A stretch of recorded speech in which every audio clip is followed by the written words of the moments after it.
Picture this. It's 2013 in the Cima de los Huesos cave system in northern Spain. A team of archaeologists is carefully excavating one of the most important prehistoric sites ever discovered. They've been finding human remains here for decades. Bones of our ancient ancestors scattered across the cave floor, dating back an almost incomprehensible 430,000 years. Then one researcher's brush reveals something that makes everyone stop. A skull. But not just any skull. This one has holes in it. 2 of them. Perfectly circular, penetrating deep into the bone. And as the team cleans away 430,000 years of sediment, a horrifying realization settles over the excavation site. These holes weren't caused by an animal. They weren't from a fall or an accident. The angles are wrong. The force patterns don't match natural trauma. Someone made these holes. Someone stood over this person and struck them, twice, in the same spot, with enough force to penetrate the skull and kill them. This is Cranium 17, and it might be the oldest murder victim ever discovered. But here's what keeps me awake at night. What makes this discovery so much more than just another archaeological find? These holes tell us something profound and disturbing about what we are as a species. They tell us that the capacity for murder, for deliberate killing of our own kind, isn't something we learned recently. It's not a product of civilization, of cities, of property and greed and all the things we blame violence on. It's older. Much, much older. It might be one of the things that makes us human. Welcome to the darkest archaeological investigation you'll ever hear. This is the story of when humans first started killing each other. Not in war, not for survival, not accidentally, but murder. Premeditated, deliberate. One human deciding that another human needed to die. And the story, as we'll discover, goes back further than you can possibly imagine. Before we begin this journey into humanity's violent past, I want you to understand something. This isn't a story about evil.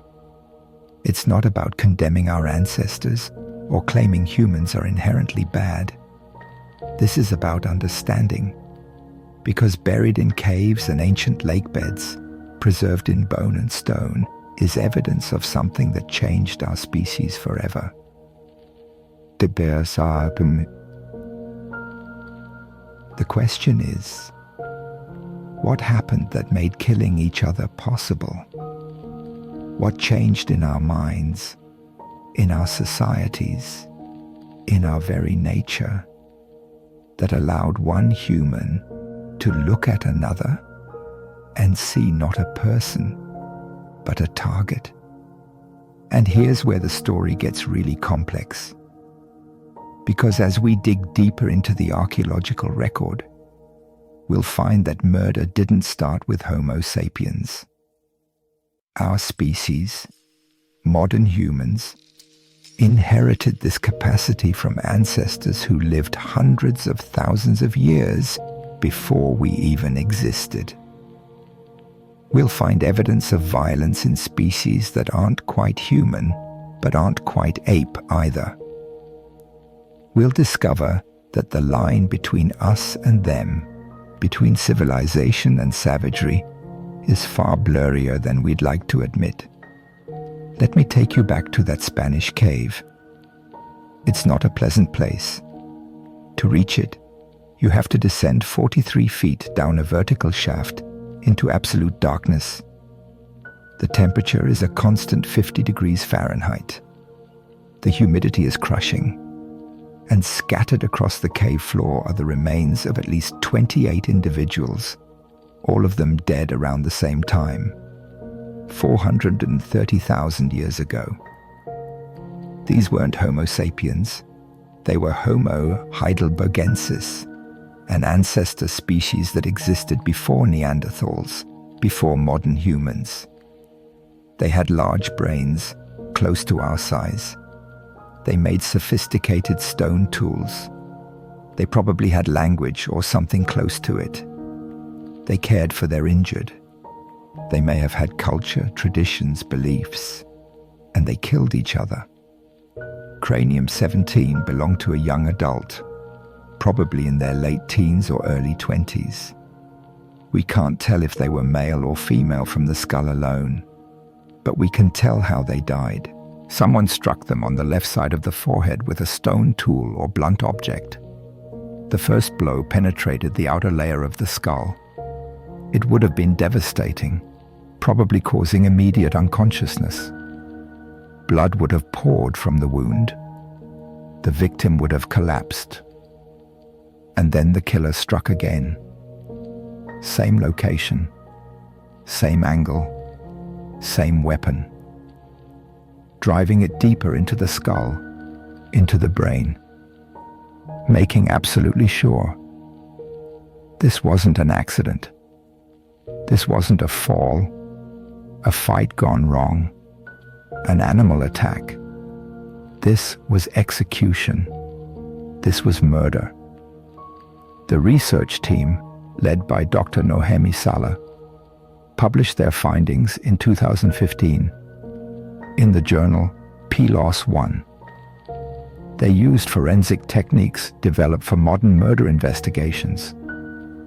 CT scans, 3D modeling, trauma analysis. They compared the injuries to thousands of documented cases of skull trauma. They ruled out every natural explanation. The conclusion was unavoidable. This was interpersonal violence resulting in death. But here's where it gets even more disturbing. Cranium 17 wasn't alone. In that same cave, among those 28 individuals, there are other signs of violence. Fractured bones that healed poorly, defensive injuries on forearms, evidence of trauma that suggests these people lived in a world where violence was common, expected, maybe even normal. And this cave isn't unique. As we'll discover in this investigation, evidence of prehistoric murder shows up everywhere humans and our ancestor species lived. In Africa, where our species first evolved. In Europe, where Neanderthals built their societies. In Asia, where other human species we're only now discovering once lived. On every continent humans reached, we find the same dark evidence. We killed each other. We've always killed each other. But why? That's the question that drives this entire investigation. What makes murder possible? Not just physically. Any animal can kill another member of its species. But psychologically, socially, morally. What has to happen in a mind, in a society, for murder to become an option? Some scientists argue that murder is ancient, inherited from our primate ancestors. Chimpanzees, our closest living relatives, kill each other in what can only be described as warfare. Jane Goodall was horrified when she first documented chimps from one group systematically hunting and killing chimps from another group. She called it the 4-Year War, and it shattered the idea that only humans engage in organized violence. If chimps do it, and we share a common ancestor with chimps, then maybe violence is just part of our evolutionary heritage. Maybe it's in our DNA, unavoidable, as natural as breathing. But other scientists see something different in the archaeological record. They see a change, a moment when violence transformed from instinctive aggression into something calculated, something with intent. They see the birth of murder as distinct from killing, requiring not just the ability to end a life, but the capacity to plan it, to choose it, to justify it. This is what we're going to explore. Not just when humans started killing each other, but how. How did we develop the cognitive abilities necessary for murder? How did our societies create conditions where murder became possible, maybe even advantageous? And most importantly, what does the archaeological evidence actually show us? Because here's the thing about ancient murder. It leaves traces, not just in bones, but in burial practices, in settlement patterns, in the artifacts left behind. Every murder is a story, and with the right tools, archaeologists can read those stories written in 430,000-year-old bone. Over the next hour, we're going to become forensic archaeologists together. We'll examine the evidence, follow the trail of violence back through time, and try to understand the moment when humans first looked at each other and saw not family, not tribe, not fellow beings, but targets. We'll start with Cranium 17, but we won't end there. But we'll travel to a lake in Kenya where 10,000-year-old skeletons tell a story of a massacre. We'll examine Neanderthal bones that show signs of cannibalism. We'll investigate a 5,000-year-old mass grave in Germany where entire families were slaughtered. We'll piece together the archaeology of murder, from its earliest evidence to the dawn of civilization. And we'll ask the uncomfortable questions. Is murder part of human nature? Did it give us an evolutionary advantage? Could we ever truly evolve beyond it? Or is violence so deeply woven into what we are that we'll carry it forward forever? Before we continue, I want to hear from you. Drop a comment and tell me, do you think humans are naturally violent? Or did society teach us to kill? Where are you watching from? And what time is it there? There's something powerful about people all over the world, in different time zones, different cultures, all confronting this same dark question about what we are.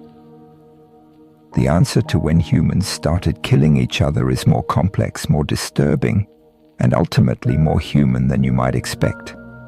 Because as we'll discover, murder didn't just change how humans died, it changed how we lived. It shaped our societies, our morals, our laws, our religions. Everything we've built, every system we've created to maintain peace and order exists because at some point in our deep past, someone picked up a stone and decided another person needed to die. That moment changed everything. And the evidence of that moment is written in bone, buried in caves, waiting for us to find it and understand what it means. So let's begin. Let's go back 430,000 years to a cave in Spain, to a young person whose last sight was a stone tool coming down toward their face, held by someone they probably knew, maybe even loved. Let's investigate the first murder, or at least the first one we found evidence for, because the deeper we dig, the older the violence gets. And that should terrify us. It should also make us wonder, if we've been doing this for hundreds of thousands of years, why? What purpose does murder serve? And can we ever hope to stop? To understand when humans started murdering each other, we first need to ask a more uncomfortable question. Did we invent murder, or did we inherit it? It's 1974. Jane Goodall has been studying chimpanzees in Gombe Stream National Park, Tanzania, for over a decade. She's revolutionized our understanding of these primates, showing the world that they use tools, have complex social bonds, display emotions we recognize as almost human. Her work has made chimps seem gentle, intelligent, peaceful, almost like us, but innocent.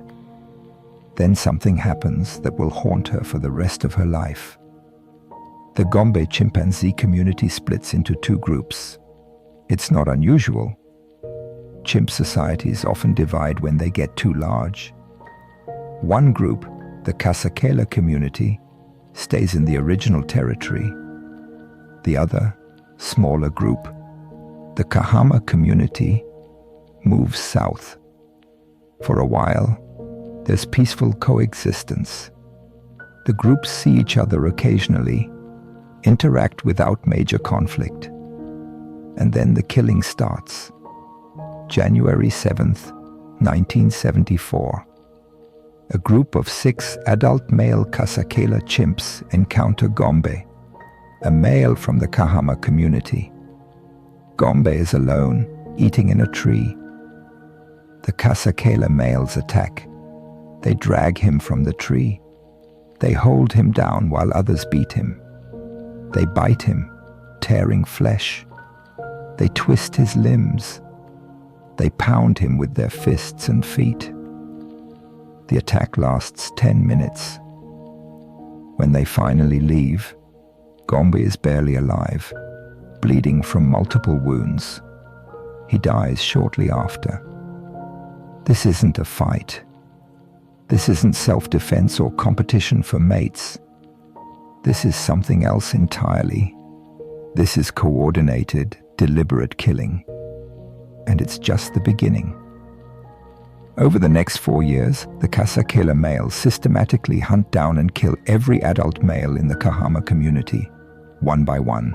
They patrol the borders of their territory, specifically looking for isolated Kahama individuals. When they find one, they attack with overwhelming force. They don't just drive them away, they kill them. Goodall watches this unfold with growing horror. She writes in her journals that she feels she's witnessing something evil, something that shouldn't exist in nature. And it forces scientists to confront an uncomfortable truth. Organized, deliberate killing of one's own species isn't unique to humans. Our closest living relatives do it too. But here's where we need to be careful. Because what the chimps did at Gombe looks like war, looks like murder. But is it really the same thing? This is where the line gets blurry, where we start to understand what makes human murder unique. Chimpanzees kill other chimpanzees. This is documented. It happens in multiple populations across Africa, not just at Gombe. Male coalitions will attack and kill males from other groups. Sometimes they'll kill infants from their own group when a new male takes over. Adult females occasionally kill the infants of rival females. The violence is real, deliberate, and lethal. But there's a difference between what chimps do and what we call murder in humans. And that difference is crucial to understanding our story. When chimps kill, they're acting on immediate impulses driven by evolutionary logic. Kill the males from the neighboring group, and you eliminate competition for territory and food. Kill the infant of a rival female, and your own offspring have better chances of survival. It's brutal, but it's functional. There's no planning that extends beyond the immediate opportunity. There's no abstract reasoning about right and wrong. There's no killing for reasons that have nothing to do with survival or reproduction. Human murder is different. We can kill for revenge years after an offense. We can kill over insults to our honor. We can kill because of beliefs, ideologies, jealousies that have no direct connection to survival. We can plan murders months in advance, carefully working out every detail. We can kill people we've never met because they belong to a different group, follow a different religion, look different from us. Most significantly, we can feel guilt about killing. We can create moral systems that forbid it. We can execute people for committing murder, which is itself a form of murder that we've decided is justified. We've built entire civilizations around the question of when killing is wrong and when it's acceptable. Chimps don't do any of this. They don't lie awake at night wondering if killing was the right choice. They don't create laws against it. They don't tell stories that teach their children not to kill. They just kill when the situation triggers the evolutionary programming to do so. So when did killing stop being a chimp-like instinctive response and become murder? When did we develop the cognitive abilities necessary for truly premeditated violence? To answer this, we need to go back even further than Cranium 17. We need to look at our earliest ancestors and ask, when did we become capable of the kind of thinking that makes murder possible? Here's what murder requires that simple killing doesn't. First, you need theory of mind. You need to understand that other individuals have thoughts, feelings, and perspectives different from your own. You need to be able to imagine what they're thinking, what they want, what they fear. Chimps have rudimentary theory of mind, but it's limited. Humans have it in abundance. We can model other people's mental states with remarkable accuracy. Why does this matter for murder? Because premeditated murder requires planning around what the victim will do, think, or expect. You need to predict their behavior. You need to understand their vulnerabilities, not just physical, but psychological. The most effective murders throughout history have relied on understanding the victim's mind well enough to manipulate them into vulnerability. Second, you need temporal reasoning. You need to be able to think about future events and past grievances. You need to hold a grudge, to remember an offense weeks or months later, and still feel motivated to respond to it. Chimps live much more in the present. Their violence is reactive, opportunistic. Human violence can be planned for the future or motivated by events long past. Third, you need abstract reasoning. You need to be able to kill for reasons that aren't immediately tied to survival. Humans kill for honor, for ideology, for beliefs, for preventing future threats that may never materialize. These are all abstract concepts that require sophisticated cognitive abilities. Fourth, and perhaps most importantly, you need symbolic thinking. You need to be able to see another person not just as an individual, but as a symbol of something you hate or fear. This is what makes genocide possible, what allows soldiers to kill people they've never met. The victim becomes not a person, but a representative of an enemy group, a different religion, a threatening ideology. When did our ancestors develop these cognitive abilities? That's the archaeological question. And the answer is complicated because these abilities didn't all appear at once. They evolved gradually over millions of years across multiple human species. Let's start with the earliest possible evidence. The oldest potential murder victim we have isn't Cranium 17 from 430,000 years ago. There are older cases, though they're more controversial. In 2016, researchers examined a skull from the Swartkrans cave in South Africa. 5 million years old and belongs to Paranthropus robustus, not a direct human ancestor, but a cousin species that lived alongside early humans. The skull has a distinctive hole in it, and when researchers analyzed it, they found something remarkable. The hole matches the pattern of a predator bite, but not from any animal. It matches the distinctive shape of a stone tool or bone weapon. 5 million years ago, one hominin species was killing members of another hominin species. But was it murder? Or was it more like chimps killing other primates for food? Paranthropus and early Homo were competitors for the same resources. Killing a competitor is brutal, but it's not necessarily murder in the sense we're talking about. 5 million years ago. The skull has clear evidence of blunt force trauma. two impacts, similar to Cranium-17, suggesting deliberate, repeated violence. But again, we can't know if this was murder, a fight, or something else entirely. What these ancient cases show us is that interpersonal violence is old, really old, older than our species. Our pre-human ancestors were hitting each other hard enough to crack skulls millions of years ago. But were they murdering each other? That depends on whether they had the cognitive sophistication to plan violence, to choose it deliberately rather than just reacting in the moment. The archaeological consensus is emerging around a timeline. The capacity for murder probably developed gradually between 2 million and 500,000 years ago, as brain size increased and cognitive abilities became more sophisticated. Different human species, Homo erectus, Homo heidelbergensis, eventually Neanderthals and Homo sapiens, all showed increasing signs of the complex thinking necessary for premeditated violence. By the time we get to Cranium-17 at 430,000 years ago, there's no doubt.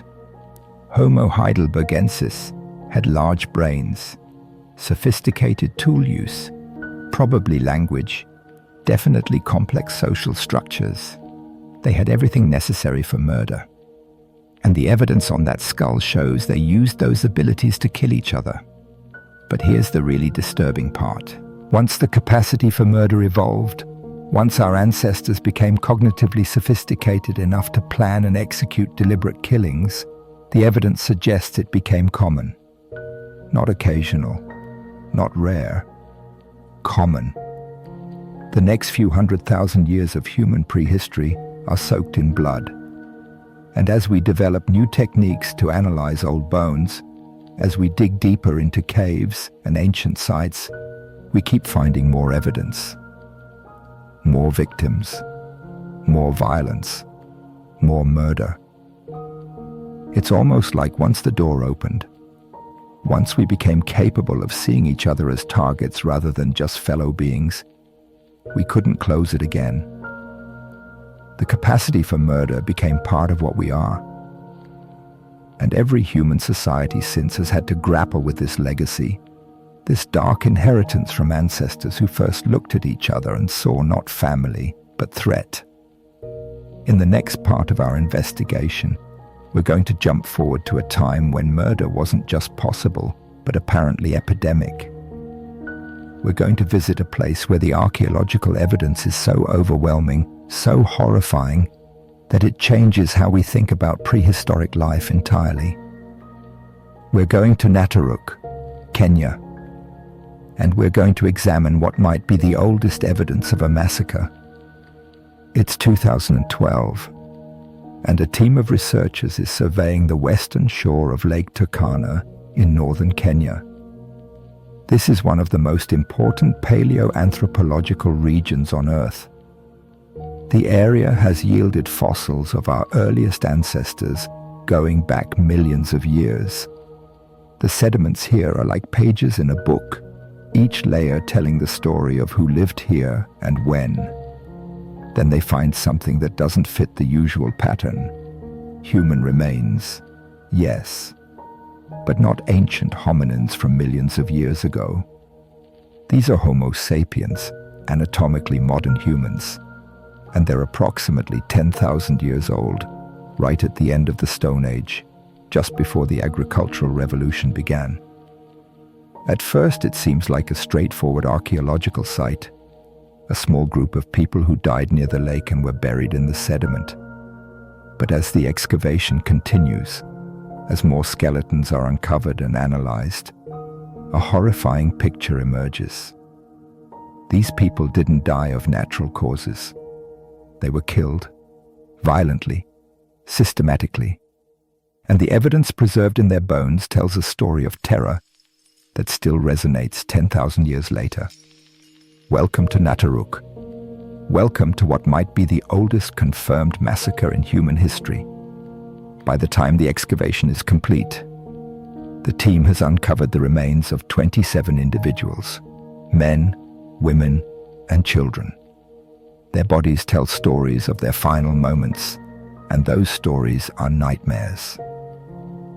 Let's start with skeleton KNMWT 71255, an adult male. He's lying face down in what was once the shallow water of the lake. His skull shows evidence of at least 2 devastating blows from blunt objects.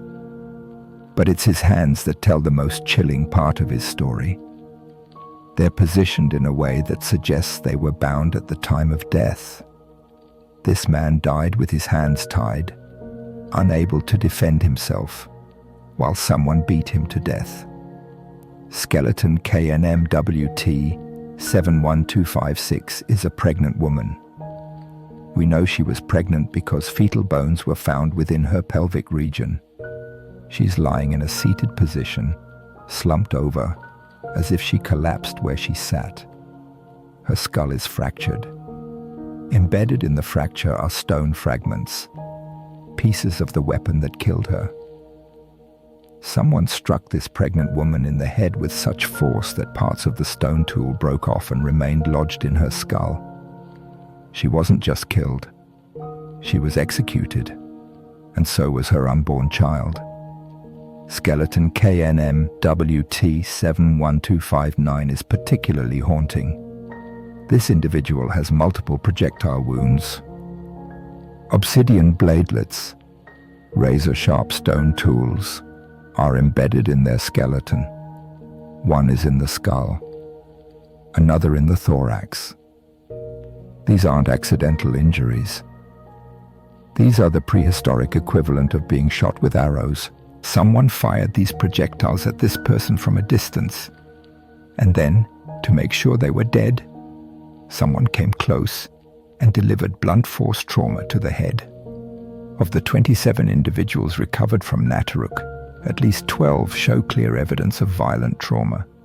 Crushed skulls, broken bones, embedded projectile points, defensive wounds on forearms where they tried to block blows.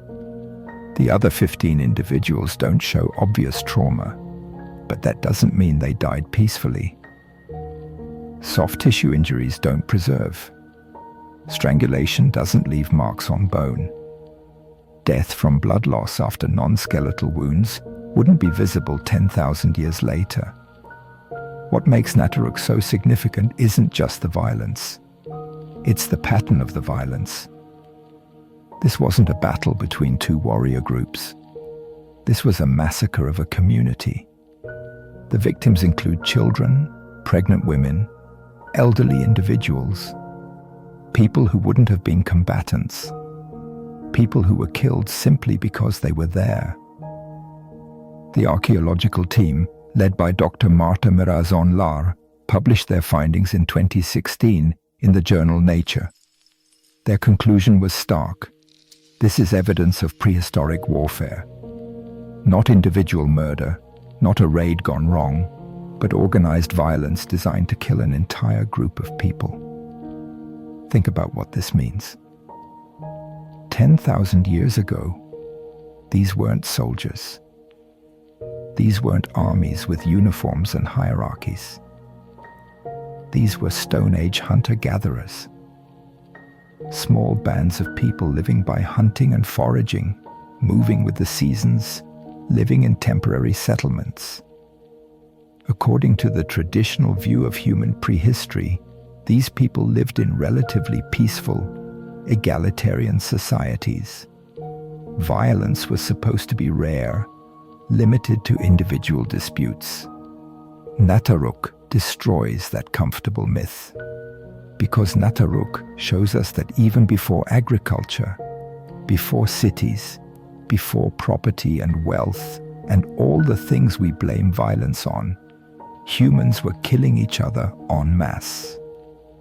We were capable of seeing an entire group of people, neighbors perhaps, people who lived just a few miles away, and deciding that all of them needed to die. But who were the victims, and who were the killers? The archaeological evidence provides some clues. The victims weren't unprepared travelers caught in the open. This was a settlement site. There's evidence of hearths, tools, food processing. These people were living here, at least temporarily. The lake would have provided fish, water birds, gathering opportunities. This was probably a seasonal camp, a place this group returned to regularly. The killers came with weapons specifically designed to hurt people. The obsidian bladelets found in the bodies weren't hunting tools.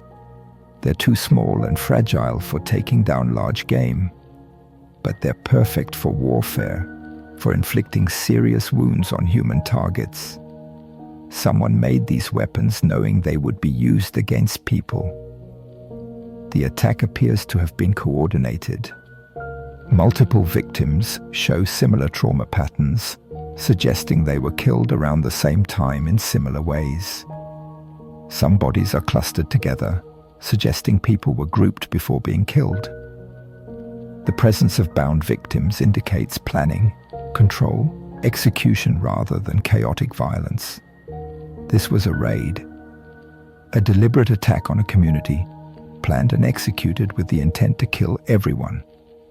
Women, children, the pregnant, the vulnerable. No one was spared because of age or condition. Everyone was a target. Why? That's the question that haunts researchers. What could motivate such violence among Stone Age hunter-gatherers? Several theories have been proposed. Resources are the obvious explanation. 10,000 years ago, East Africa was transitioning from the end of the Ice Age into a warmer, wetter period. Lake levels were rising. Some areas were becoming more productive, while others dried up. Competition for the best camping sites, fishing spots, and hunting territories could have been intense. But this wasn't just competition. This was annihilation. You don't kill pregnant women and children because you want their fishing spot. You kill them because you want them gone. Completely.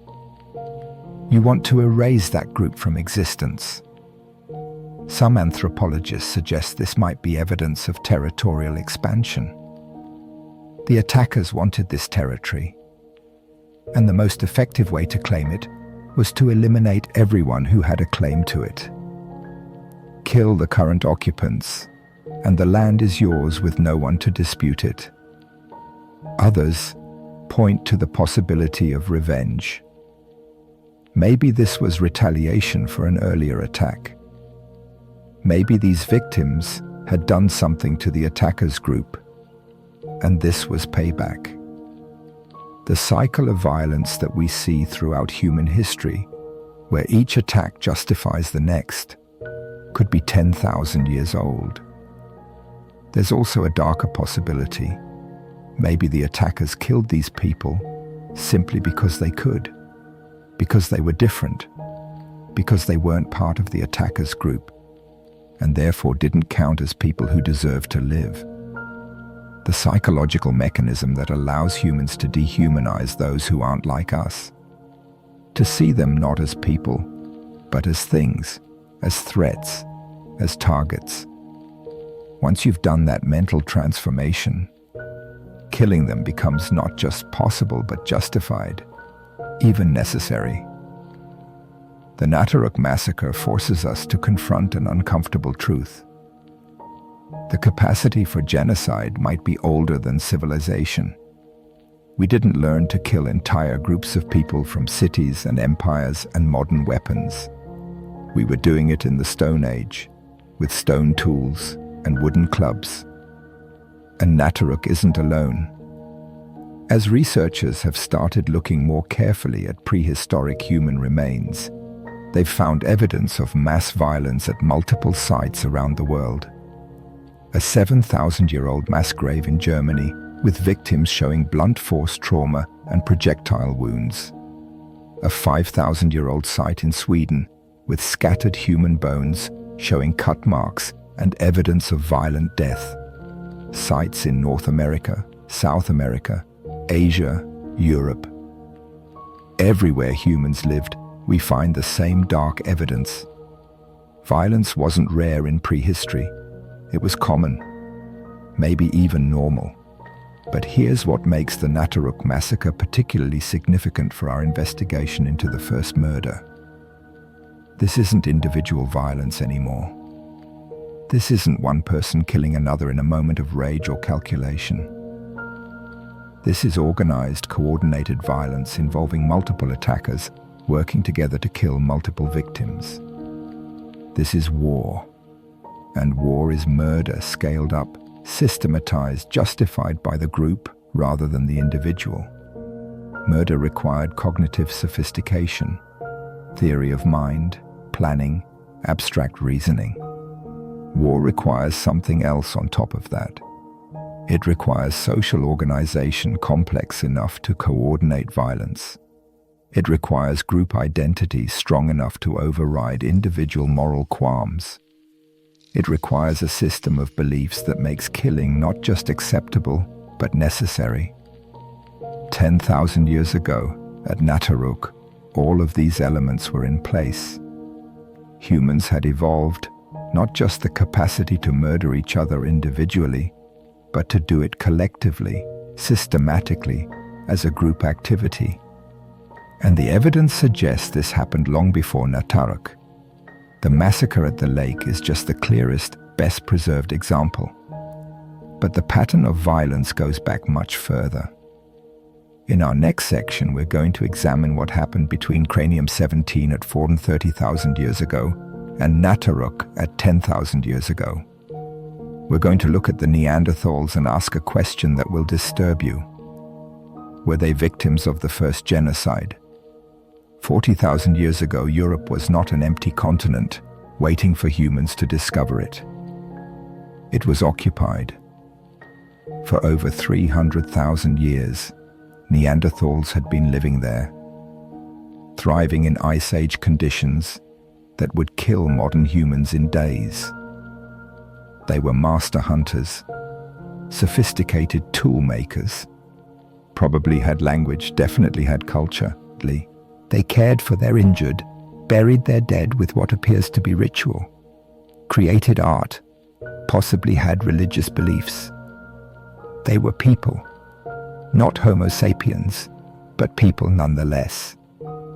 A different species of human, our cousins, separated from us by about 600,000 years of independent evolution.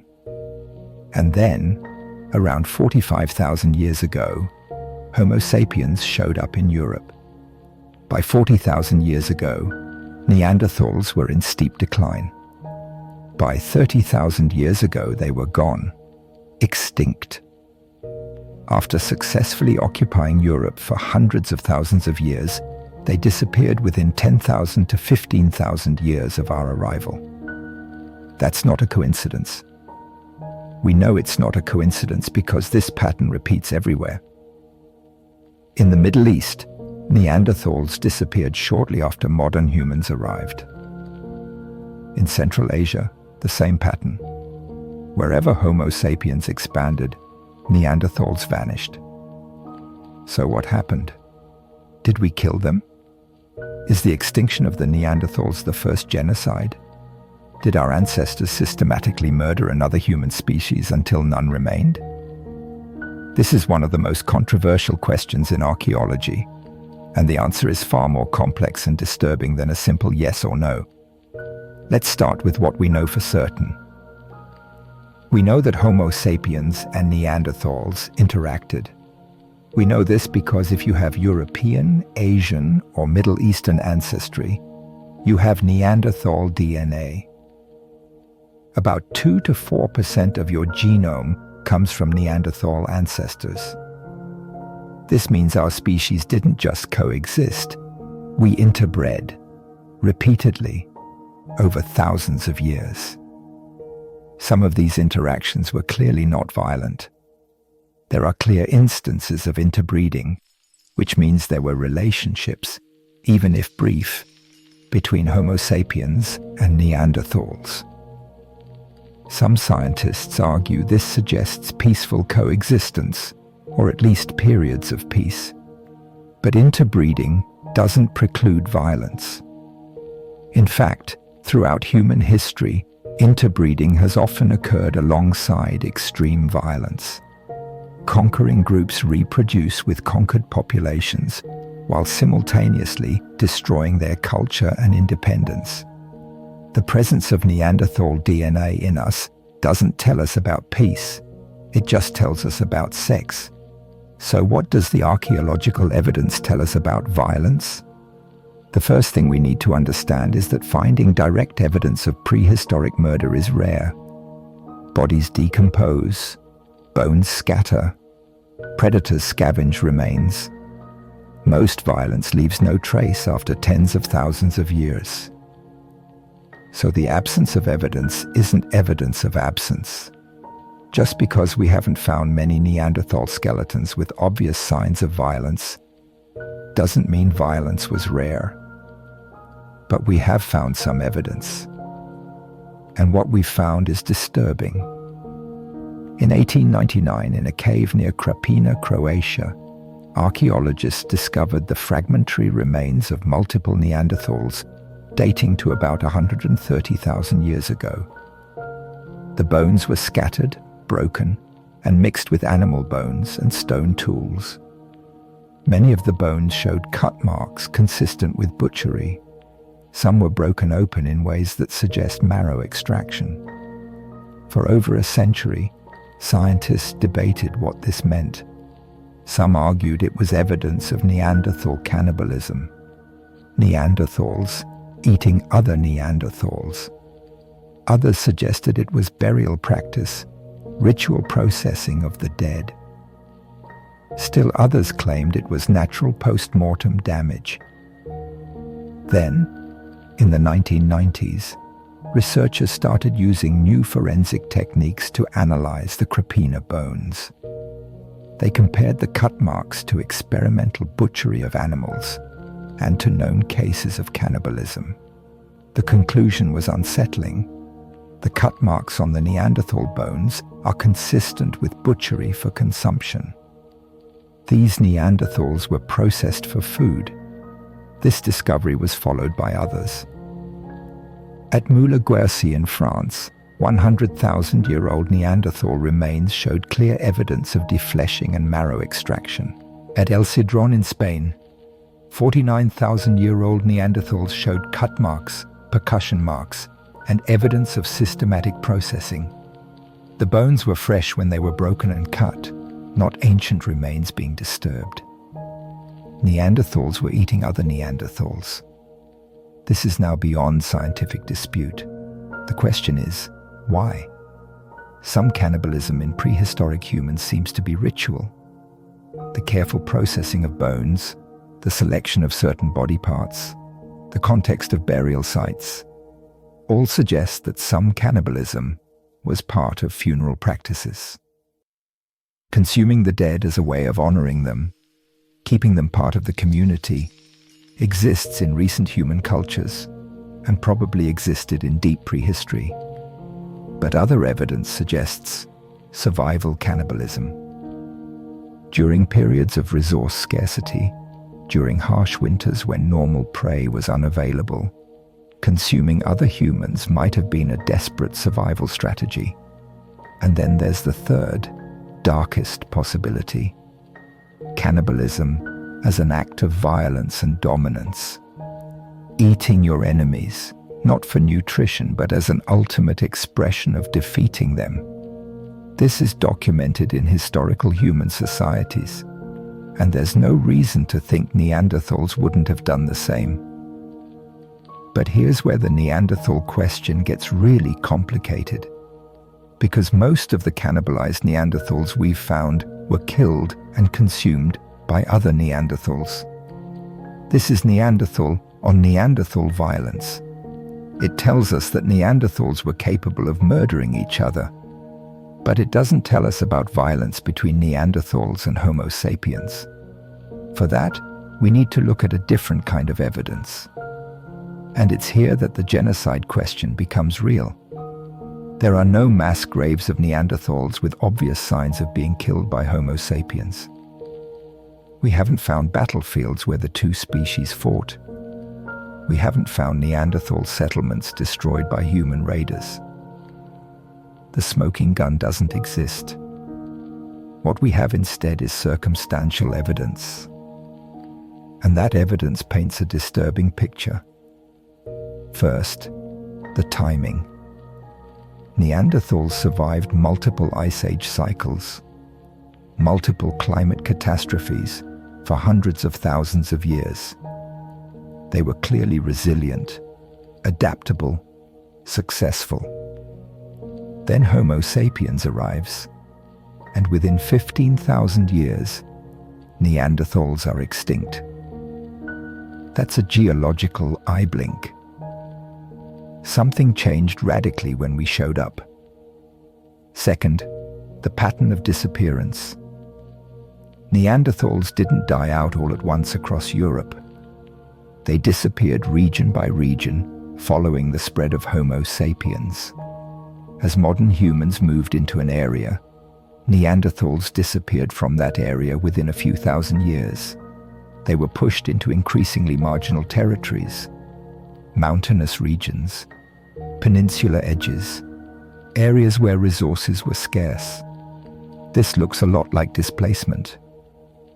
Homo sapiens didn't just arrive in Europe and peacefully coexist in different territories.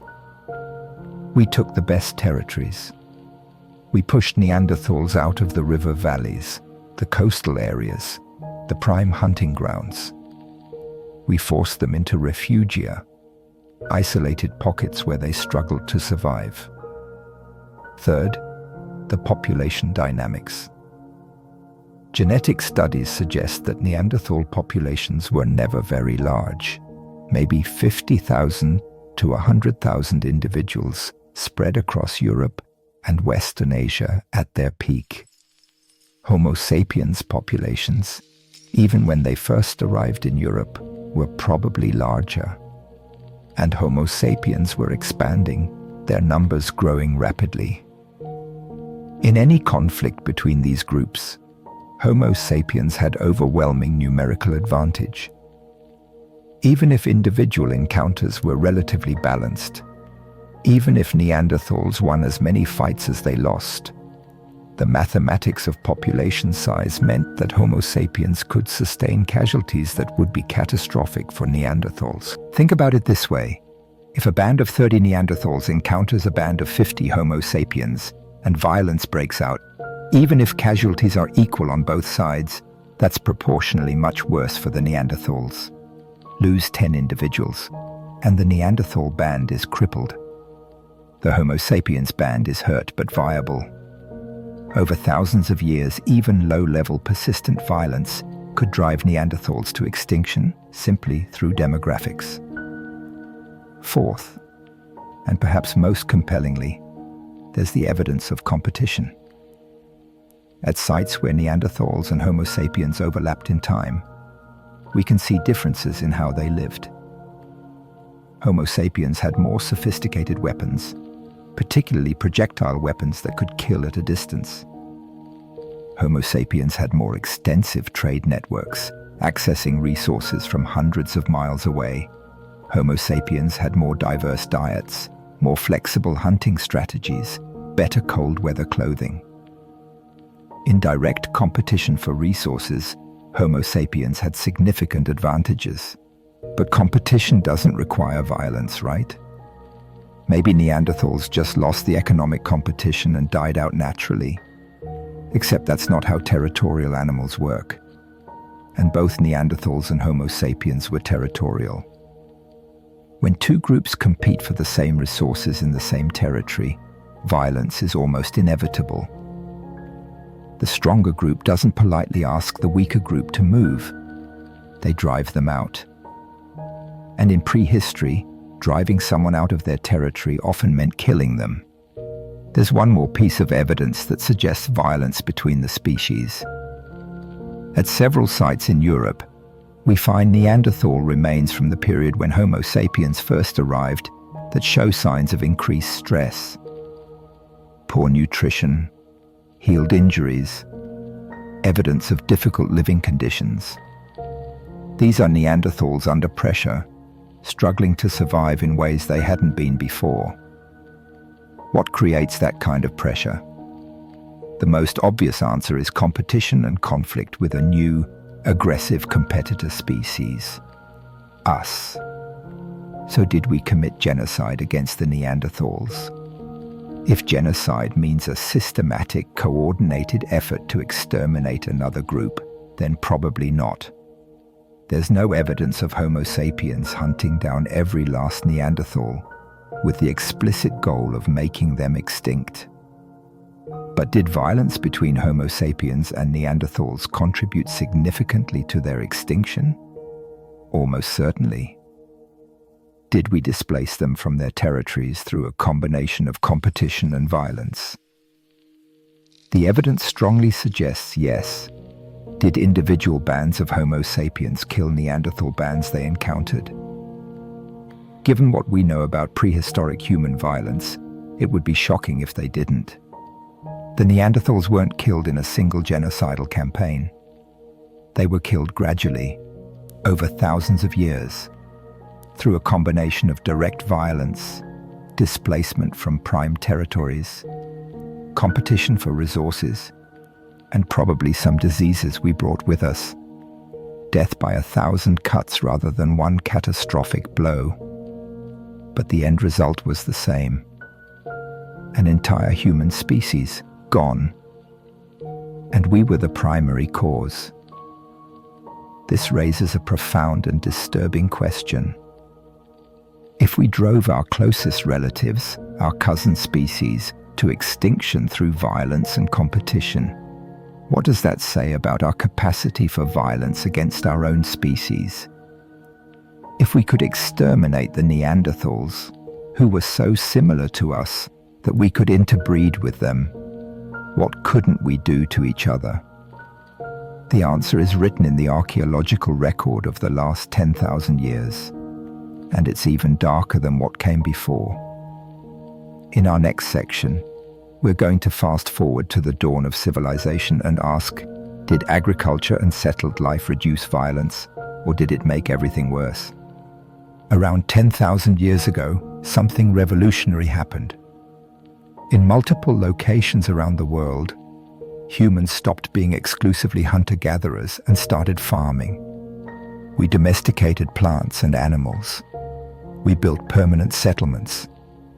We invented civilization. For a long time, this was presented as humanity's great triumph. We call it the Neolithic Revolution, the Agricultural Revolution, the birth of civilization. The story we told ourselves was simple. Hunter-gatherers lived harsh, violent, precarious lives. Agriculture brought stability, surplus, leisure time for art and culture. We settled down, built communities, and became peaceful. Except that's almost exactly backwards.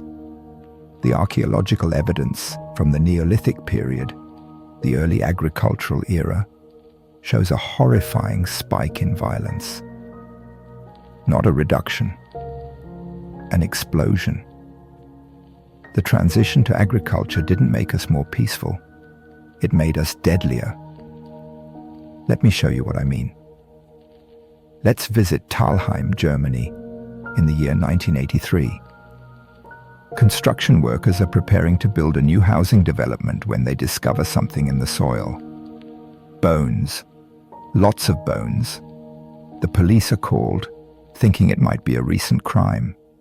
But archaeologists quickly determine these bones are ancient, around 7,000 years old, from the early Neolithic period when agriculture was just beginning in Europe. The excavation reveals 34 individuals buried together in a mass grave, not carefully interred with grave goods and ritual. Dumped. Bodies thrown into a pit together. And when the forensic analysis is complete, the story those bones tell is nightmare fuel. Of the 34 individuals, 18 are children. The rest are adults, both men and women. And almost every single one of them died from blunt force trauma to the head. Not accidental trauma, not death in battle. Execution. The skulls show a distinctive pattern. Single, devastating blows from behind or from the side. The weapon? Stone adzes. Polished stone axes designed for woodworking. These weren't military weapons. These were tools, farming tools. Someone used agricultural equipment to systematically execute 34 people, including 18 children. But it gets worse. Some of the victims show defensive wounds on their forearms, suggesting they tried to protect themselves. Others show evidence of being struck while lying down, perhaps already wounded or trying to surrender. There's no evidence of a fight. This was a massacre of defenseless people. The forensic experts can even tell us about the killers. Analysis of the impact angles and force patterns suggests multiple attackers, probably 10 to 15 people, working together in an organized fashion.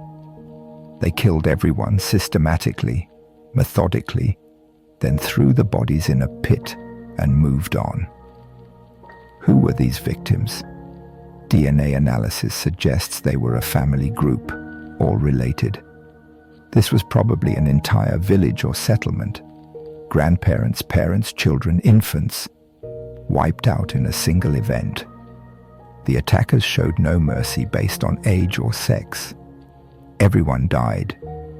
Why? What could motivate such brutality in early agricultural society? Talheim isn't alone, and the pattern of these massacres gives us clues. Just 125 miles away, at Schletz, Austria, archaeologists found another mass grave from the same time period. This one contained over 200 individuals, again showing evidence of systematic violence. Many were shot with arrows, others were beaten to death. The settlement itself was burned. At Herxheim, also in Germany, archaeologists found something even more disturbing. The remains of at least 500 individuals, all killed violently around 7,000 years ago. But these bodies weren't just killed. They were processed. Skulls were made into bowls. Long bones were split for marrow. There are cut marks consistent with defleshing. This wasn't just murder. This was cannibalism on a massive scale. 500 people killed and consumed. The mind struggles to comprehend the logistics, let alone the motivation. At Aspernschletz in Austria, mass graves from 7,000 years ago. At Vaihingen in Germany, mass burials with trauma. At sites across Europe, the same pattern repeats. The early Neolithic is soaked in blood. And it's not just Europe. In North America, after the adoption of maize agriculture, we see a spike in skeletal evidence of violence. At Crow Creek in South Dakota, a mass grave from about 700 years ago contains at least 486 individuals, all showing signs of violent death. Many were scalped, dismembered, mutilated. In China, at the Hongshan culture sites dating to 5,000 years ago, we find burned villages and scattered human remains with violence indicators. In South America, after the development of agriculture, fortified settlements become common, suggesting increased warfare. The pattern is global and consistent. Once humans settle down and start farming, violence increases dramatically. Why? The traditional explanation is resources. Agriculture creates surplus. Surplus creates wealth. Wealth creates inequality. And inequality creates conflict. For the first time in human history, some people have significantly more than others. They have stored grain, herds of animals, permanent houses, land that's been cleared and cultivated. All of these things can be stolen. And more importantly, all of these things are worth killing for. Hunter-gatherers are mobile. Their possessions are limited to what they can carry. If another group threatens them, they can move. There's always more territory, more resources somewhere else. Conflict can be avoided through mobility, but farmers can't move. They're tied to their land, their cleared fields, their stored harvests. If someone attacks, they have to fight or lose everything they've invested. And from the attacker's perspective, raiding a farming settlement is incredibly profitable. Take their stored grain, their animals, their tools. You get months or years of accumulated resources in a single raid. This creates an arms race. Settlements need to defend themselves, so they build walls, ditches, palisades. The earliest fortified settlements appear right at the beginning of agriculture, not centuries later, immediately. The first farmers were building defenses because they needed them. But fortifications are expensive. They require labor, planning, coordination. Why invest in building walls unless violence is common? The mere existence of Neolithic fortifications tells us that warfare was frequent enough to justify the enormous investment in defense. And here's the thing about walls. They don't just keep enemies out. They keep your people in. Fortified settlements are the beginning of social control, of hierarchies, of some people having power over others. You can't easily leave a fortified village. You're committed. You're trapped, in a sense. This changes social dynamics radically. In hunter-gatherer bands, if you don't like the leader, you leave. Leadership has to be by consensus, because people have the option to walk away. But in a settled agricultural community, especially one surrounded by walls, leaving is much harder. Leaders can be more authoritarian. Hierarchies can be steeper. Inequality can be more extreme. And inequality is a breeding ground for violence, not just between groups, but within them. For the first time, you have people with power and people without it, elites and commoners, rich and poor, and the rich need to protect their position. They need to prevent the poor from taking what they have. Violence becomes a tool of social control. We see this in burial patterns. In hunter-gatherer cemeteries, burials are relatively uniform. Everyone gets similar treatment. But in Neolithic cemeteries, we see hierarchy. Some people are buried with elaborate grave goods, jewelry, weapons, imported materials. Others are buried in simple graves with nothing. The inequality is visible even in death. And where there's inequality, there's resentment. And where there's resentment, there's violence. There's another factor that makes agricultural societies more violent: population density. Hunter-gatherers live in small bands of 20 to 50 people, spread across large territories. Interactions between bands are infrequent, but agricultural settlements can have hundreds or even thousands of people living in close proximity, and they're permanent. You can't avoid your neighbors. This creates tension. Disputes that might be resolved by separation in a hunter-gatherer context have to be resolved through other means in settled communities, and one of those means is violence. Plus, high population density means disease. Agricultural settlements are cesspools compared to the dispersed camps of hunter-gatherers. Human waste, animal waste, standing water, close contact, all perfect conditions for disease transmission. Early farmers had significantly worse health than hunter-gatherers. They were shorter, had more nutritional deficiencies, more dental problems, more infectious diseases. And sick, malnourished populations are stressed populations. And stressed populations are violent populations. There's also the question of captives. Hunter-gatherers generally can't take captives. They're mobile, and captives slow you down. But agricultural societies can. They can force captives to work in fields, to serve as slaves. Suddenly raiding other settlements isn't just about resources. It's about labor.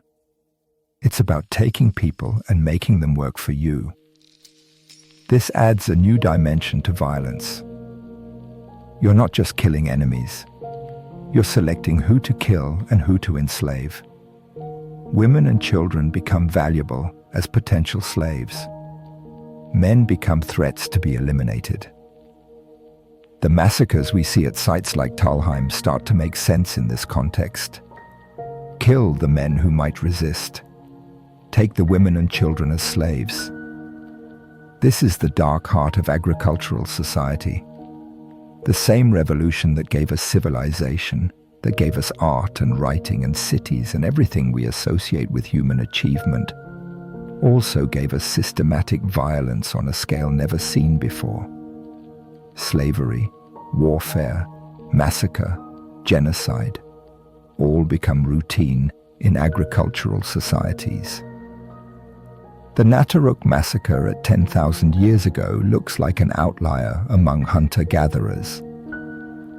But in the Neolithic period, massacres like Talheim become common. Violence becomes industrialized, systematized, a normal part of social organization.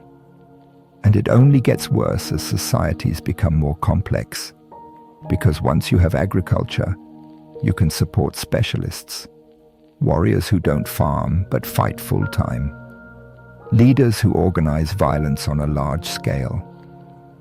Eventually, armies, empires, conquest as a way of life. The path from the first farms to the first empires is surprisingly short, and it's paved with bones. But here's the question that haunts archaeologists studying this period. Were there alternatives? Did agriculture have to lead to increased violence? Or were there societies that made different choices? The answer is yes. There were exceptions. And those exceptions are fascinating because they show us that violence isn't inevitable, that humans can choose differently. In our next section, we're going to look at one of the most remarkable archaeological discoveries of the last century. A massive Neolithic city that had no weapons, no fortifications, no evidence of warfare or social hierarchy. A city that proves peaceful agricultural societies are possible. And then we're going to examine what happened to it. Because that story might be the most important lesson of all. In 1958, British archaeologist James Mellart was surveying the Konya Plain in central Turkey when he discovered something that would revolutionize our understanding of early civilization. A massive mound rising from the flat agricultural landscape. When he began excavating, what he found challenged everything archaeologists thought they knew about the Neolithic period. This was Çatalhöyük, and it's one of the most important archaeological sites ever discovered. Because Çatalhöyük proves that everything I just told you about agriculture inevitably leading to violence isn't the whole story. Çatalhöyük was huge. At its peak around 7000 BCE, it housed somewhere between 5,000 to 8,000 people. To put that in perspective, this was one of the largest settlements in the entire world at that time. Most Neolithic villages had a few dozen, or maybe 100 people. Çatalhöyük was a genuine city, 9,000 years ago. And here's what makes it extraordinary. There's no evidence of warfare. None. No fortification walls, no defensive ditches, no watchtowers, no weapons designed specifically for fighting humans, no mass graves with trauma. No burned destruction layers suggesting raids. No artistic depictions of battles or warriors. Nothing. For over 1,500 years, thousands of people lived packed together in this city, and they somehow avoided the violence that characterized nearly every other agricultural society we've looked at. How? Let's start with the physical layout of Çatalhöyük, because it's bizarre and brilliant.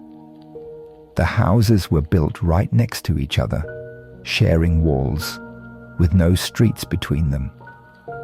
Imagine a massive honeycomb of rectangular rooms, all connected. To get to your house, you didn't walk through streets. You climbed onto the roof, walked across multiple rooftops, and then climbed down a ladder through an opening in your own roof. Every house was its own fortress.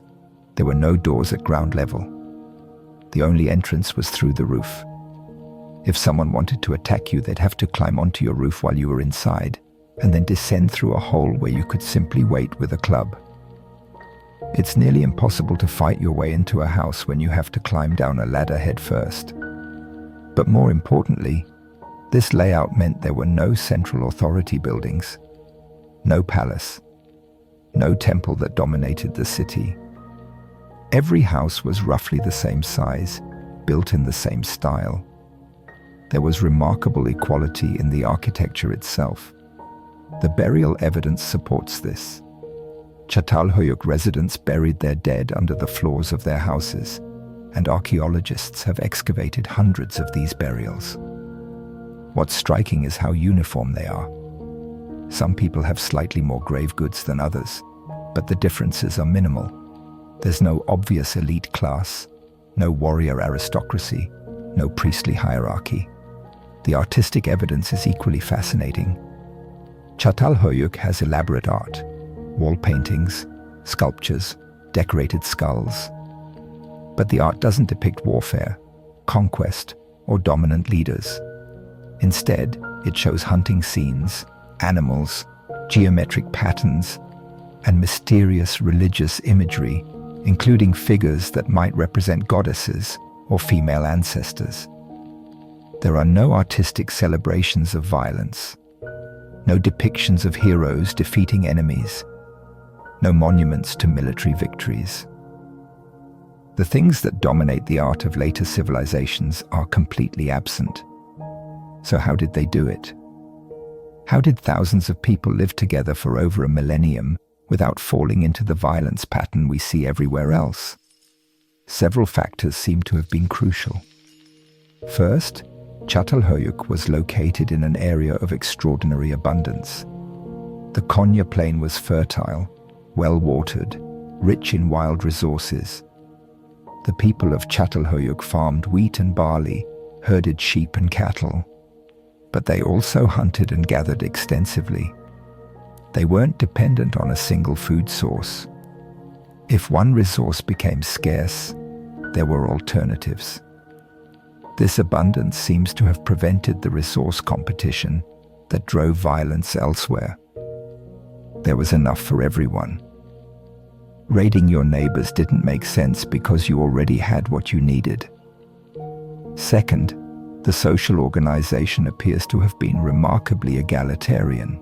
Archaeologists debate the details, but the evidence suggests Çatalhöyük didn't have kings, chiefs, or formal leaders. Decisions were probably made collectively, by consensus. Some individuals had more influence than others: experienced elders, skilled craftspeople, religious specialists.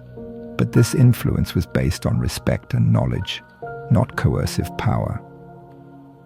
Without a hierarchy to enforce and defend, without concentrated wealth to steal, there was less motivation for organized violence. You can't have a warrior class without someone to pay them and someone to command them. Çatalhöyük seems to have avoided both. Third, and this is speculative but intriguing, there's evidence that Çatalhöyük had powerful social mechanisms for managing conflict. The houses buried their dead under their floors, often for generations. This meant you literally lived on top of your ancestors. Your daily life happened in a space that was also a tomb. This probably created a profound sense of continuity and tradition. You couldn't easily leave because your ancestors were here. You couldn't destroy someone else's house without violating sacred space. The physical and spiritual were intertwined in ways that made violence taboo. There's also evidence of ritual practices that might have channeled aggression into symbolic rather than actual violence.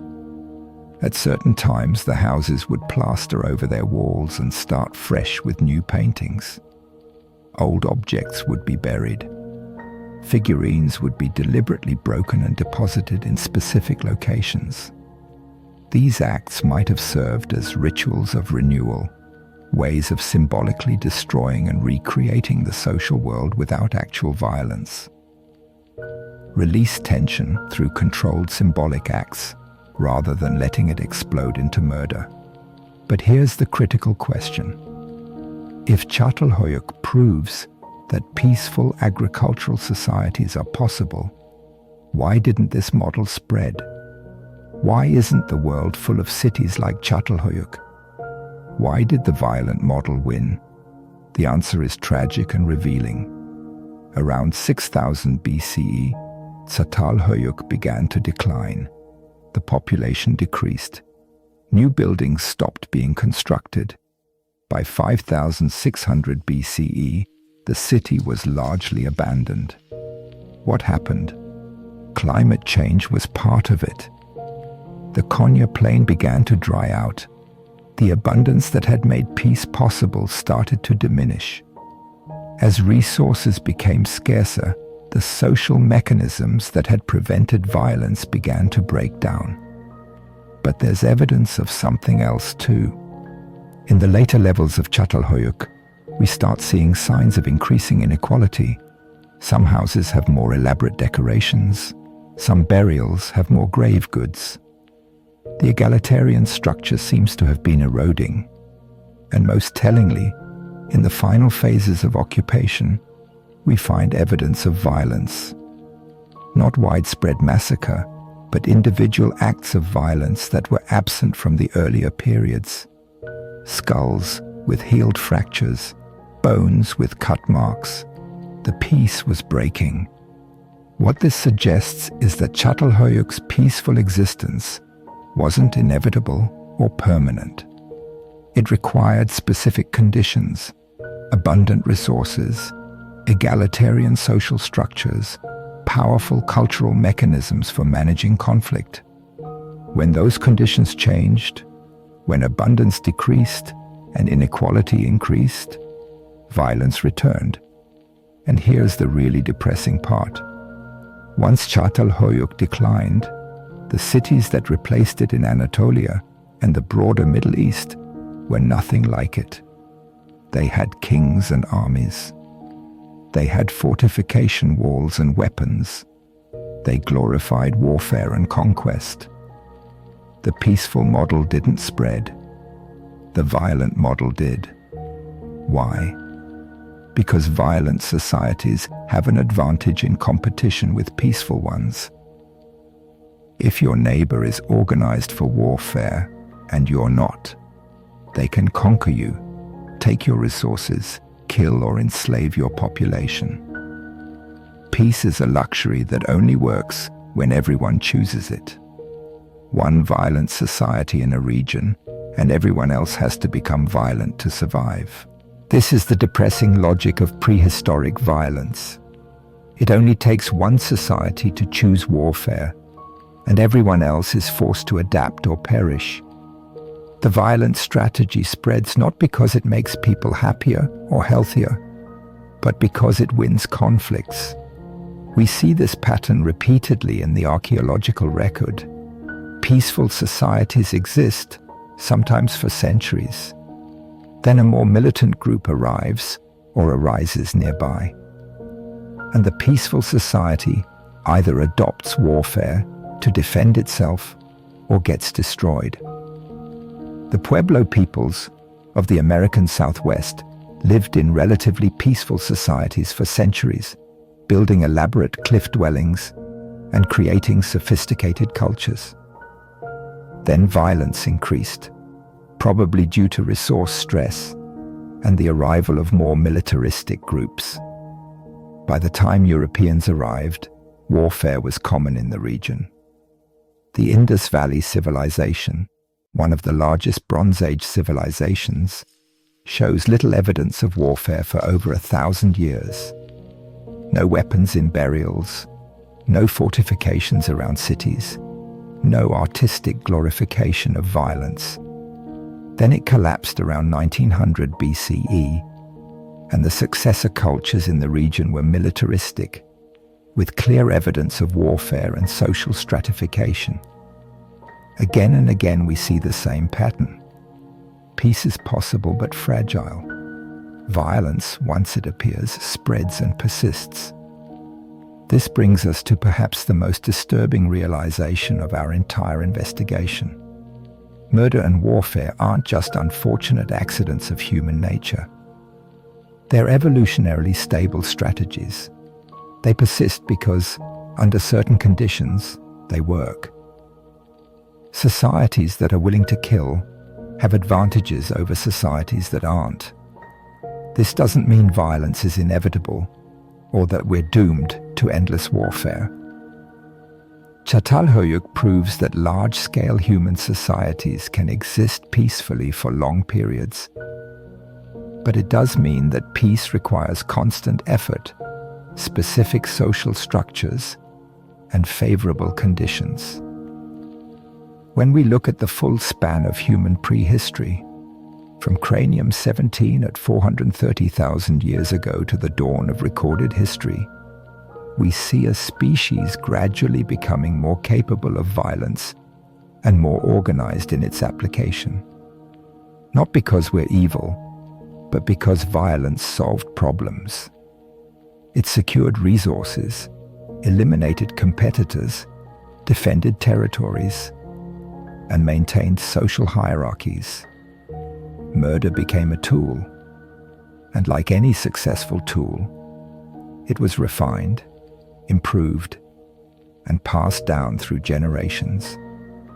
By the time we reach the Bronze Age and the first literate civilizations, warfare and organized violence are so deeply embedded in human society that they seem natural, inevitable, even noble. But they're not inevitable. Çatalhöyük proves that. For 1,500 years, thousands of people chose a different path. They built a society without weapons, without wars, without the violent hierarchies that characterized most agricultural civilizations. They proved that another way is possible.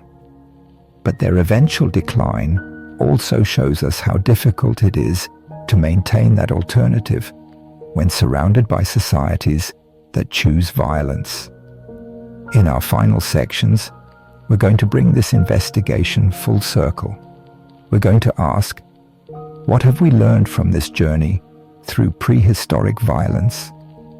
What does the archaeological evidence tell us about human nature? And most importantly, what does it mean for us today? Because the first murder wasn't just an isolated event. 430,000 years ago in a Spanish cave, it was the beginning of a pattern that continues to this day. And understanding that pattern might be the key to finally breaking it. We've traveled through 430,000 years of human violence, from Cranium 17 in a Spanish cave to the massacre at Nataruk, from the disappearance of the Neanderthals to the blood-soaked Neolithic, from the peaceful exception of Çatalhöyük to its eventual decline. Now we need to step back and ask, what does all this evidence actually tell us about ourselves? Let me start with what the bones don't tell us. They don't tell us that humans are inherently evil. They don't tell us that violence is inevitable or that peace is impossible. What they tell us is far more nuanced and, in some ways, more disturbing. The archaeological evidence reveals that humans are uniquely capable of both extreme violence and remarkable cooperation. We're not the only violent species. Chimps kill each other. Lions kill each other. Many animals engage in lethal violence. But we're the only species that can organize violence on massive scales, plan it months or years in advance, and create entire social systems around it. We're also the only species that can choose not to be violent, even when we have the power to be. Çatalhöyük wasn't a fluke.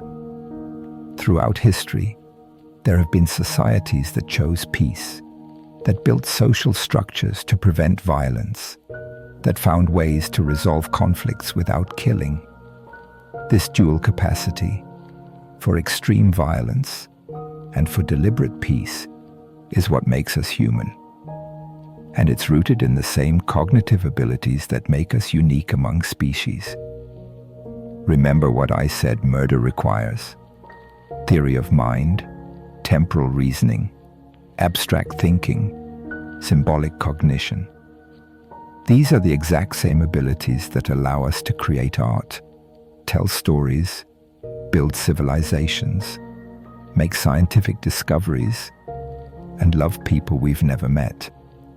The capacities that make us capable of murder are inseparable from the capacities that make us human. You can't have one without the other. The brain that can plan a murder is the same brain that can write poetry. The social intelligence that allows us to manipulate and deceive is the same intelligence that allows us to cooperate and trust. The abstract thinking that lets us dehumanize others is the same thinking that lets us imagine justice and equality. This is the fundamental paradox of human nature that the archaeological record reveals. We're not good or evil. We're capable of both, and which path we take depends on social conditions, cultural values, and individual choices. But here's where it gets really interesting. The bones tell us something else, something that most people don't expect. Despite all the violence we've documented, despite the massacres and the murders stretching back hundreds of thousands of years, violence is actually declining. Yes, you heard that right. Humans today are less violent than our ancestors were. Substantially less violent. And this isn't just optimistic speculation. It's what the data shows.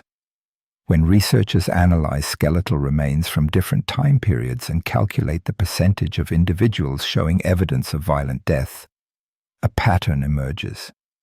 In Paleolithic hunter-gatherer populations, somewhere between 10% and 20% of deaths show evidence of violence. In Neolithic agricultural societies, that number sometimes reaches 25% or higher at certain sites. In the Bronze Age and Iron Age, warfare deaths could account for 30% or more of male deaths in some societies. Compare that to today. Even including the horrific wars of the 20th century, world wars, genocides, all of it, violence accounts for less than 2% of deaths globally. In most developed nations, it's less than 1%. You're statistically far safer today than someone living 10,000 years ago. How is this possible?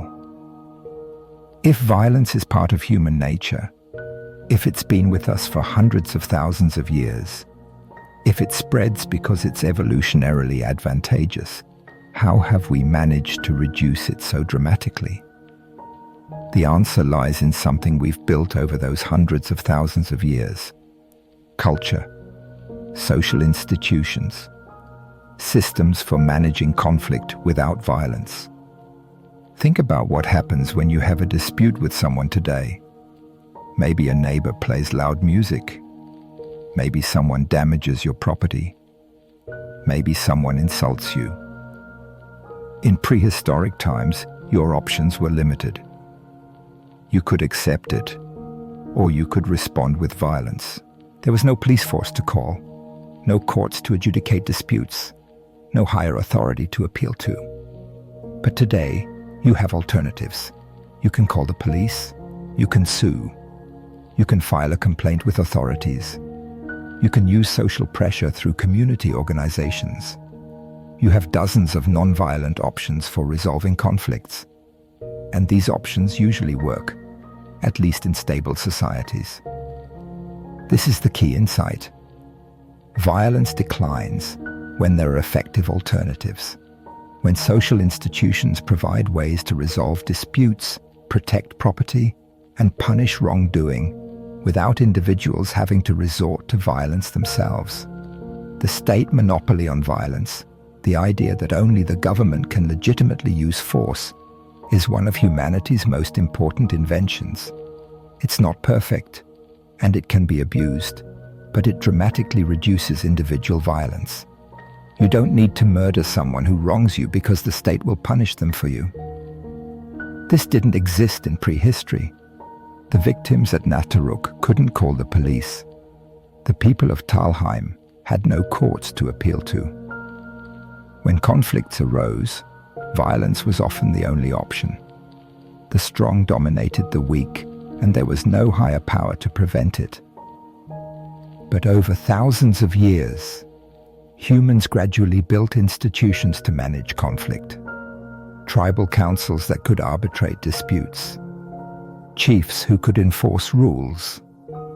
Eventually, states with legal systems and police forces. Each step reduced the need for individual violence. We also developed powerful cultural norms against violence. Moral philosophies that emphasize the inherent value of human life. Educational systems that teach conflict resolution. These cultural tools shape how we think about violence, making it morally repugnant rather than acceptable. None of this means we've solved the problem of violence. Wars still happen. Murder still happens. Genocide still happens. But the frequency has decreased dramatically, and our moral reaction to violence has changed. When we hear about a massacre today, we're horrified. We call it a tragedy, a crime against humanity, an atrocity. But in much of prehistory, massacres were just normal, expected, part of how groups competed for resources and territory. The moral revolution that makes us see violence as fundamentally wrong is relatively recent in human history. The bones also tell us something about the relationship between violence and complexity. As societies become more complex, violence changes form, but doesn't necessarily increase. Small-scale hunter-gatherer violence is personal, immediate, often about individual disputes. Neolithic violence is more organized but still relatively small-scale. Bronze Age violence involves armies and organized warfare. Modern violence can involve industrialized killing on massive scales. But here's the paradox. While the potential scale of violence has increased, we can now kill more people more quickly than ever before. The actual rate of violence has decreased. Most people will never experience violence in their lifetime.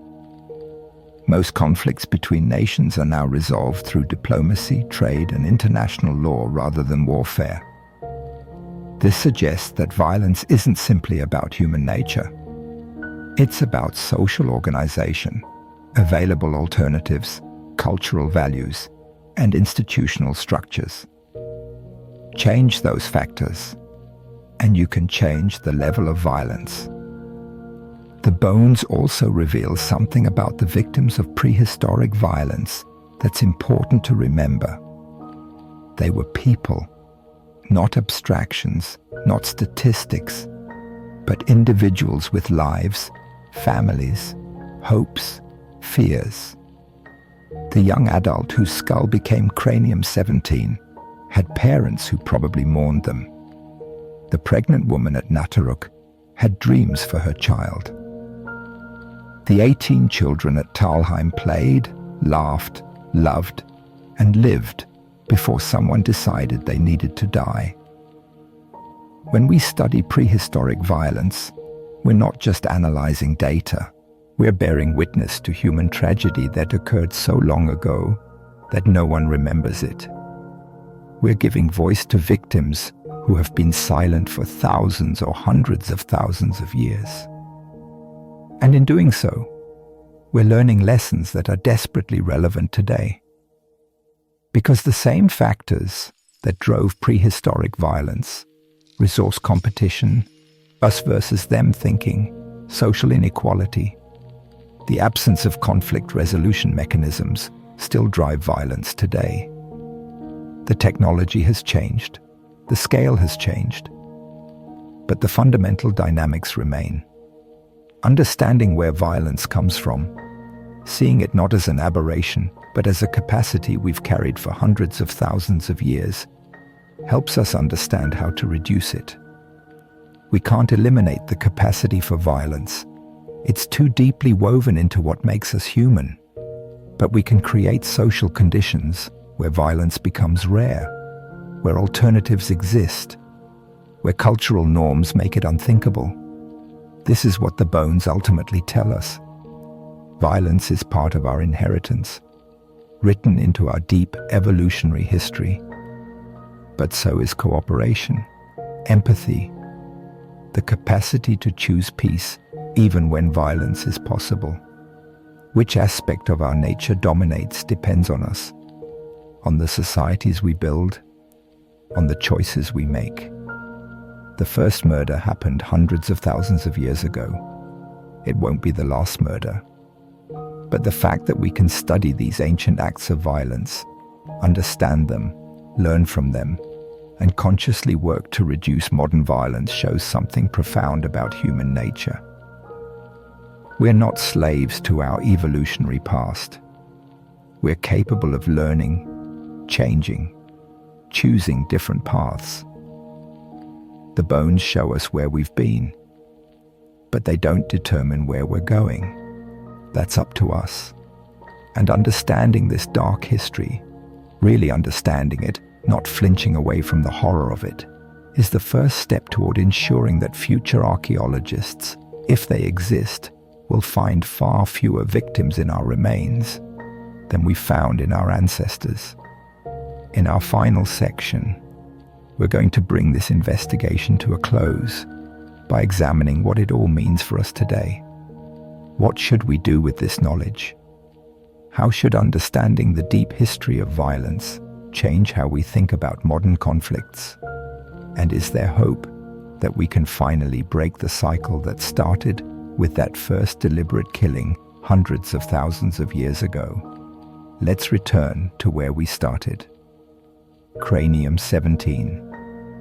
A young person around 430,000 years ago in what is now Spain. Someone they probably knew picked up a stone tool or blunt weapon and struck them twice in the head, deliberately, fatally. And in that moment, something changed in the human story. We've journeyed through hundreds of thousands of years since that moment. We've seen the evidence written in bone, preserved in caves, buried in ancient lake beds.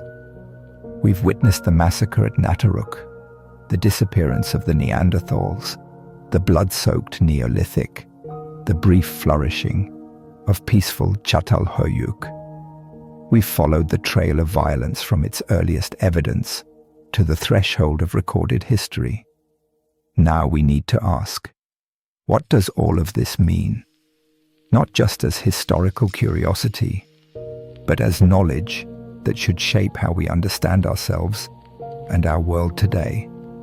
First, and perhaps most importantly, this investigation destroys the myth of the peaceful past. There's a persistent idea in modern culture that prehistoric humans lived in harmony with nature and each other, that violence is a product of civilization, that we need to return to some earlier, more innocent way of living. The bones tell us this is fantasy. Violence is older than civilization. much older. It predates agriculture, cities, property, all the things we typically blame for human conflict. Our ancestors were killing each other when they lived in small bands of hunter-gatherers. They were killing each other before they invented farming. They were killing each other before they were even fully modern humans. This doesn't mean we're doomed to violence, but it does mean we can't solve violence by returning to some imagined peaceful past. That past never existed. Violence has been with us from the beginning, and if we want to reduce it, we need to move forward, not backward. Yes, we have the capacity for violence, but we also have the capacity for peace.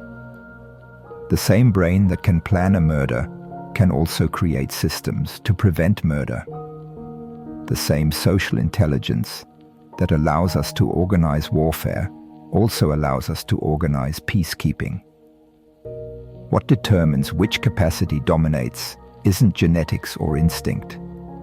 It's social conditions, cultural values, and institutional structures. Çatalhöyük proves this. For 1,500 years, thousands of people lived together without warfare because they created social structures that made violence unnecessary and unacceptable. This is profoundly hopeful. It means violence isn't inevitable. It means that with the right social organization, the right cultural values, the right institutions, we can create societies where violence becomes rare. We've already done it to a remarkable degree. We just need to keep doing it better. The ability to see other humans not as people but as threats, as symbols, as things. This cognitive ability to abstract, to categorize, to dehumanize is part of what makes us human. But it's also what makes genocide possible. The attackers at Nataruk didn't see individuals with lives and families. They saw enemies, others, people who needed to be eliminated. The humans who displaced the Neanderthals probably didn't see them as fellow persons, but as competitors, different, not quite human enough to deserve consideration. This pattern repeats throughout history. Slavery, genocide, ethnic cleansing, all require the same cognitive move. Once that mental transformation happens, violence becomes not just possible but justified. Understanding this is crucial because it's still happening today. Every conflict, every act of violence between groups involves this same dehumanization. The more we can recognize this pattern, the more we can resist it. Every time we catch ourselves thinking of another group as fundamentally different, fundamentally other, we can remember what that thinking has led to for hundreds of thousands of years. Fourth, this investigation reveals the central role of inequality in driving violence. The relatively egalitarian hunter-gatherers of the Paleolithic had violence, yes, but it was personal, limited in scale. The Neolithic agricultural societies, with their increased inequality, their accumulation of property, their social hierarchies, had far more violence. The pattern is consistent. The greater the inequality, the more violence. This isn't speculation. It's what the data shows. Societies with steep social hierarchies, with large gaps between rich and poor, with some people having power over others, consistently show more evidence of violence than more egalitarian societies. This has obvious implications for today.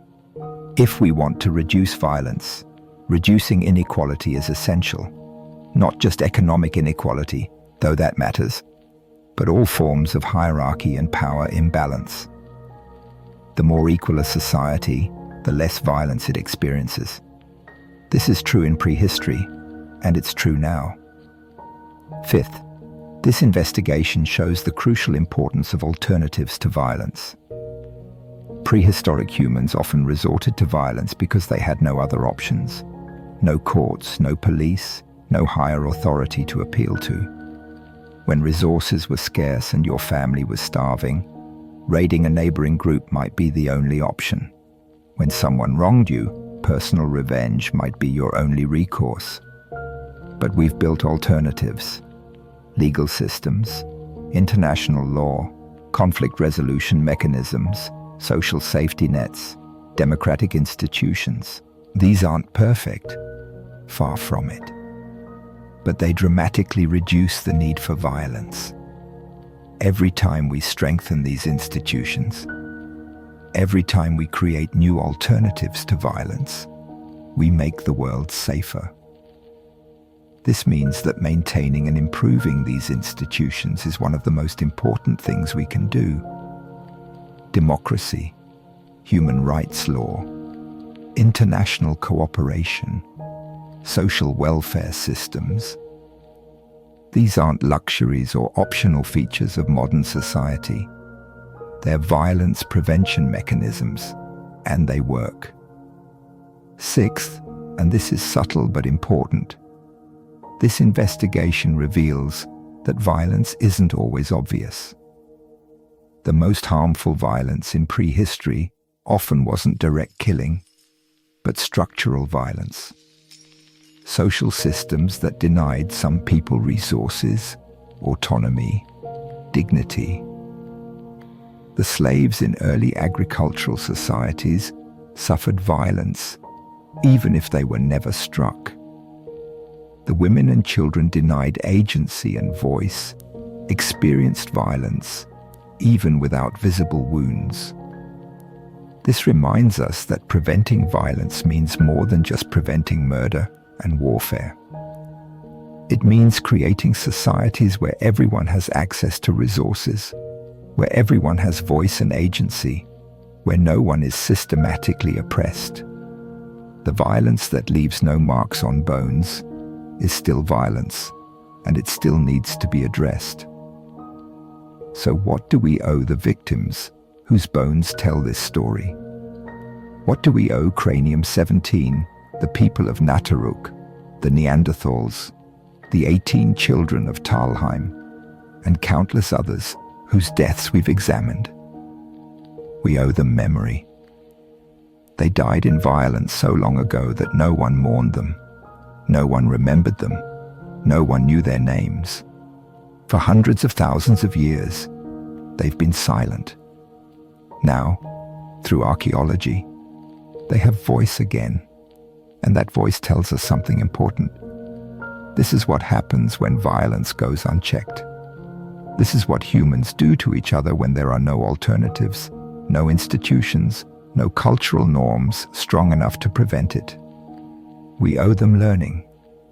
Every skeleton with signs of trauma is a lesson about what drives violence and what prevents it. Every massacre site teaches us about the dangers of dehumanization and inequality. Every peaceful society, like Çatalhöyük, shows us that alternatives are possible. To ignore these lessons would be to let these victims die in vain twice over. We owe them commitment. Commitment to building a world where such violence becomes increasingly rare, not through fantasy or wishful thinking, but through the hard work of creating institutions, changing cultures, reducing inequality, and providing alternatives to violence. Can we actually break the cycle? Can we evolve beyond the violence that's been part of human nature for hundreds of thousands of years?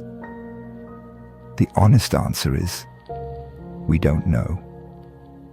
We're still a violent species. Wars continue. Murder continues. Oppression continues. The capacity for violence that emerged with Cranium 17 is still with us, and it always will be. We can't evolve it away. It's too deeply connected to the cognitive abilities that make us human. But we can choose.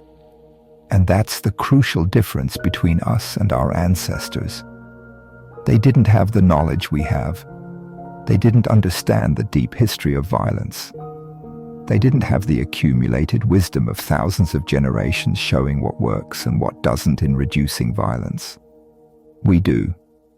We know that violence declines with effective institutions. We know that inequality drives conflict. We know that dehumanization precedes genocide.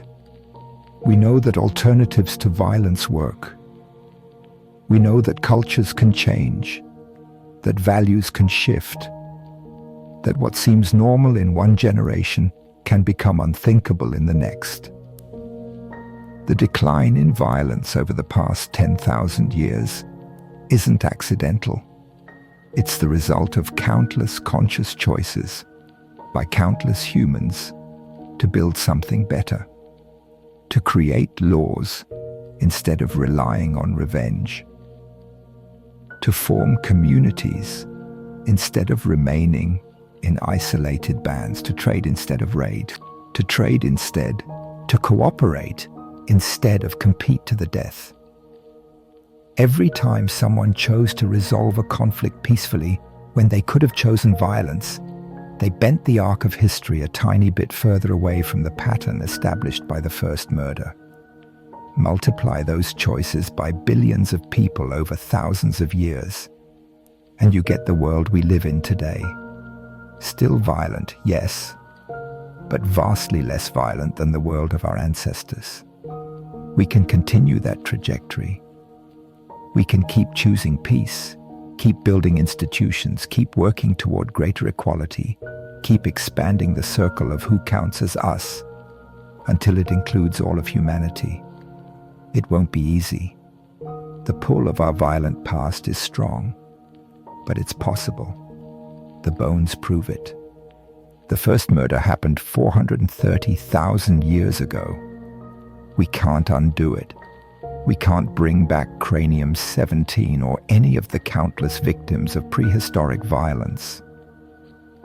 But we can honor them by learning from their deaths, by understanding that violence isn't inevitable, that alternatives exist, that we can choose differently.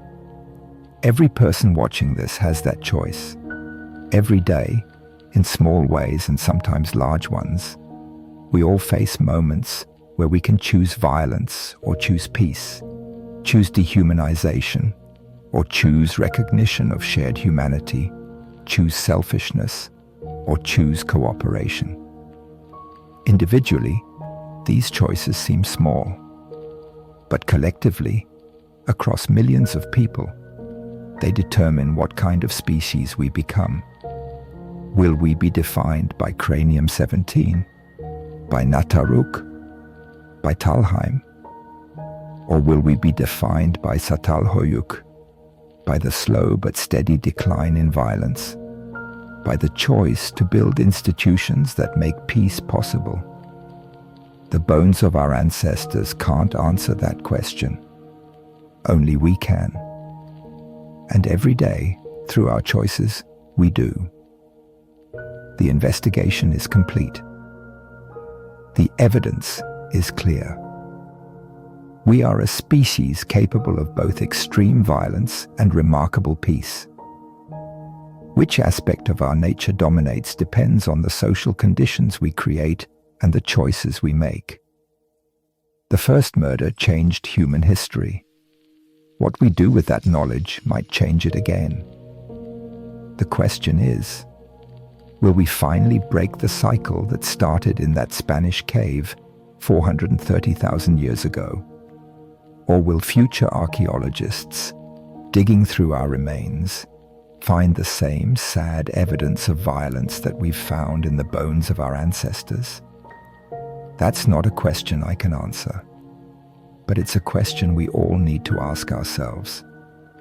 Because the answer will be written in the lives we live, the societies we build, and the choices we make every single day. The first murder is in the past, but what comes next is in our hands.